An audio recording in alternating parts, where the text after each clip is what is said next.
in Audubon. Good morning in Amenia, home of the Trojans. Thank you for making KFGO number one in the morning, number one all day long. The KFGO Morning Crew, Doug Leier, Amistadi, getting your Monday set for you. Monday mornings right around 6:40. We like to talk consumer news with our KFGO Farm and Ranch team. Farm and Ranch reporter Rusty Halvorson joining us this morning. How you doing, Rusty? I am warm. How are you? I know. I woke up this morning. It's like, oh, do I really have to go outside? Yeah, it's cold out there, no doubt about it. But thankful we have heat. Rusty, yeah, no kidding. Let's talk about some of the things that we're buying. We've heard a lot about how a lot of the meat prices spiked during the pandemic, and we were kind of chatting over the week about how there's still some things that we're buying that maybe are lower priced or still what we consider reasonably priced. And one thing that jumped out to me was like a dozen eggs, because I remember during one of the bird flu deals where we were paying like almost $2 a dozen, and now we're down to 99 cents for a dozen of eggs, Rusty. Yeah, there are a few items out there that haven't increased as much in price as other items. For example, if you look, do a little bit of shopping for fresh fruits, some of those categories for fresh fruits have declined.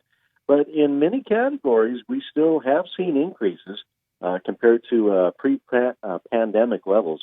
Prices still expected to rise this year, maybe at a smaller rate, though, as last year, 1% to 2% compared to 3% to 4% last year. So it all depends on what you're shopping for. But yeah, like you said, Doug, some items don't seem that bad.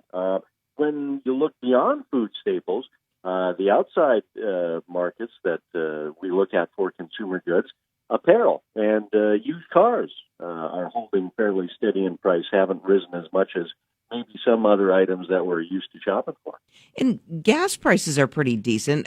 I know on average, I didn't Google it or whatever, but I've seen about $2.32, $2.34, and if you go to some of the big box stores, Doug, even closer to $2 a gallon? Or? Right, and in fact, I just did the Google, Bonnie. And so the latest from AAA and Gas Buddy put out some great gas information. And gas prices have gone up. The statewide average is like around $2.30. A month ago, it was $2.17, so it's ticked up. But a year ago, it was $2.41. So when you look at where we're at right now, even though they've ticked up a little bit, I still say after what we went through when we were paying $3.50, $4 for a gallon of gas, when I can pay less than $2.50 for a gallon of gas, I'm going to put a smile on my face, Rusty. Yeah, absolutely. And I think, when we compare our gas prices to a year ago, we have been ticking up a little bit lately, and I think some of that has to do with trader ideas that now with more vaccinations taking place, perhaps we'll see more travel. Perhaps we'll see an increase in demand for gasoline as people begin to move about the country more, so to speak. When you look at that, I'm just checking out the price per barrel of oil, because like you said, that's a pretty good indicator of where we might be going for at the price at the pump. And crude oil's trading at over $57 a barrel, and in that pandemic crash when it was trading for below, for like a negative 10 or whatever it was. So you're spot on that as well, Rusty. Yeah, exactly. And you mentioned around $57. Brent crude right around $60 a barrel. That'd be the global benchmark. And again, that has to do, with what we expect when it comes to increased travel. But again, we're not seeing as much air travel as we have a year ago. And as I mentioned, we may see more domestic travel in the U.S. as some of the lockdowns and restrictions and whatnot are lifted, more people able to move about the country. But when we're talking around $60 a barrel for Brent crude, that's about a level that we saw the same time a year ago. So perhaps we are seeing an uptick in that demand and an uptick in prices.